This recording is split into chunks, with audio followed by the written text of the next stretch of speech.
I reminisce for a spell, or shall I say think back 22 years ago to keep it on track. The birth of a child on the 8th of October, a toast. But my granddaddy came sober. Count all the fingers and the toes. Now I suppose you hope the little black boy grows.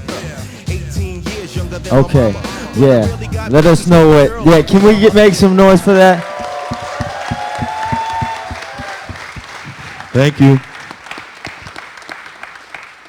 To this day, I don't know how I did it. That's a great beat. I was actually depressed because, you know, my man died. You know what I'm saying? Like, Trouble T.R.O.Y was Heavy D's dancer. And he was really close with people in my community, in my neighborhood. And when he passed away, it kind of just, like, touched everyone in the neighborhood. And one day, I was home just listening to music because, you know, I was, you know, when you're depressed and upset that someone of close to you's passed away, you kind of sit there and start listening to music. I know I do, certain people.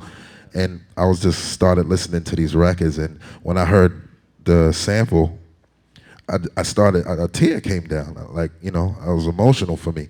And I was like, you know, I got to do something with this, you know, and there it is. No doubt. Well, how about with you guys? Like when you heard this record or when you hear this record, like what does that mean to you? What is it? Well, for me, you know, I grew up in the southeastern part of the United States. I grew up in North Carolina, so DJs and you know, spots you can go in New York City wasn't real prevalent around the time in, you know, North Carolina in 1992. So I've heard a lot of the records that a lot of us seen in North Carolina, we seen the video first before the radio played it. So it was a world premiere on MTV, man, in '92, and the video came on. And if you ever seen the video, that video still stands the test of time as far as what videos look like. So just the way the video was edited, the way, you know, was panning out from family, you know, and all of that, just the beginning with it, you know, da-da-da, it's playing. It's just, you know, it was crazy. So, and then the whole screen blacks out, and then the horn start playing. It's like, it's unreal. And that was the day, and me and Pete talk about it all the time. That was the day I decided. I was already in band and, you know, classically trained or whatever, but that was the day I was like, man, that dude with that hat on, I want to be that dude. Right. So that was it. I just got to say, I remember the exact date and time that I heard that record. I know exactly where I was, and I was at a college radio station. It was about 6:30 in the evening on a Friday, and when we put that record on, we didn't know, you know what I'm saying? Because we got promos, you know what I'm saying? Like, we already knew, like, Mecca and the, you know, like the EP and all that all sold out. We're like, okay, this is gonna be crazy, you know? So we put it on, and nobody said for like the next 4 minutes. Nobody said anything. That's a long, you know? time to be quiet. You know what I'm saying? Like, you know, especially at a like, radio we're listening station. to that, we're just like, yo, this is incredible. We played it again. We stopped it and we said, yo, this is brand new, P-Rock, CL Smooth, whatever. Boom, we played it again.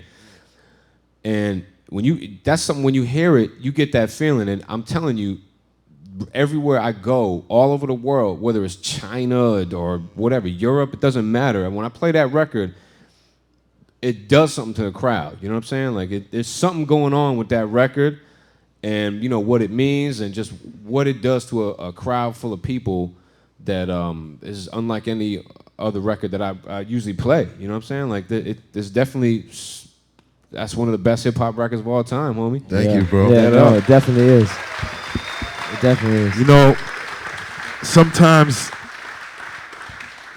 I get the chills hearing about it. I get the chills talking about it because of my, you know, a good friend of mine I lost. But you know, I'm glad that it turned out the way it did, and I feel like I really made a great contribution with that song. I think, like, you know, to hip hop, and I think everyone in the world, not only in hip hop but in the world, should just really grasp that song because it really says a lot for everyone in here. You know what I'm saying? That's why everybody could relate to it. So. I mean, when have you ever been in a party and seen people go crazy and lose their minds about a song about somebody who passed away? You don't see that. So to take that negative energy and turn that to such a positive, where even 15 years later you still throw that record on and people act like it just, that's probably the one record, it's like 3 records if you like at a real hip hop party, it's probably that, Shook Ones Part 2, and It Ain't Hard to Tell. Woo! And you could throw those records on at any point and people will act like it just came out. Yeah. Yeah.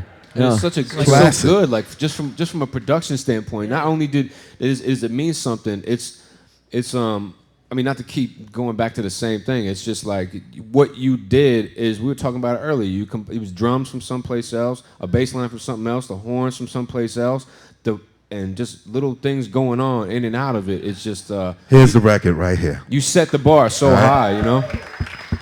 This is what I was listening to when my man passed away. You know, I had actually came home from digging with my man Large Professor, and I had this record. He actually knew about this record, and told me, you know, when we was digging through the bins, I pulled it up, and I was like, "What's this? You ever seen this?" And he's like, "Oh yeah." Then he told me, you know, Black Sheep used it, so forth, but. You know, I kind of delved into the song more. You know, I took more of what Black Sheep used, but here it is. This is the infamous.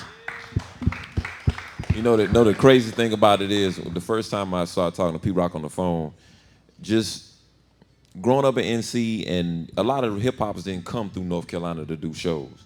So growing up in NC and listening to records and then meeting somebody for the first time after hearing their record for like 10 or 12 years is unreal. So when I first started talking to Pete on the phone, you know, I'm asking him about different records. And the one story he told me about that record, he said that in the hook, that woo, that's him singing that. Wow. And I'm like, and it's stuff like that. You know what I'm saying? It's crazy. It's crazy. Wow. I don't know, something just got in me to sing that. You know what I'm saying? And, you know, I've been sitting there trying to figure out what record that was from because I hear everything else. Right. But I'm like, but where is that part from? Right. Thank you. Welcome. Nice.